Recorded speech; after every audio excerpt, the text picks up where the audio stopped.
Hey everybody, it's Nathan Selove with a very special discussion video. Those of you that have been watching this channel for a while know that I have a bachelor's degree in communication studies and political science. I just recently finished my master's degree in communication studies, and I'm now teaching communication studies at a college level. And I often make self-deprecating jokes about how I have a disability that affects my ability to communicate, so I had the brilliant idea to major in communication. And that joke is a fun laugh at a party, but I want to actually talk a little bit about why I decided to major in communication and why me being autistic actually made me want to do it more. So one of the first things that I teach people in my class is that the idea that everybody has a fundamental ability to communicate is not entirely true. And when I say this, I'm not just saying that autistics don't necessarily have a fundamental ability to communicate, but in a lot of ways, neither do neurotypicals, or at least not consciously. One of the important things to recognize about communication is that much of it happens unconsciously. For example, if two people are talking, and while one person is talking,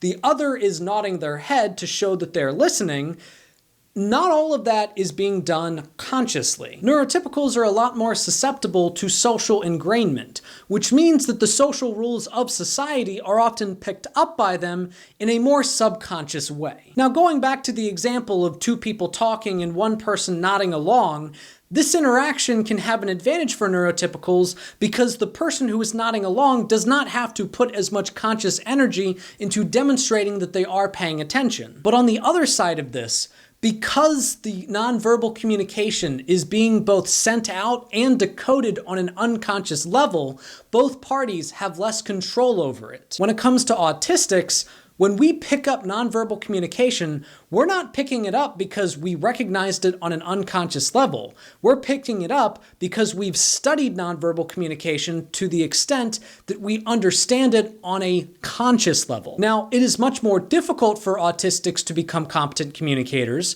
However, because we spend the time to study it and understand it, when autistics do become competent communicators, they can actually be better at it than a lot of neurotypicals. Oftentimes, an important part of the learning process when you're trying to become an expert on a subject is to unlearn what you previously thought you knew about it. And because in a lot of ways I kind of started out as a blank slate on my communication knowledge, that actually made it a little bit easier in some ways. The point of this video is to argue that autistics can become competent communicators.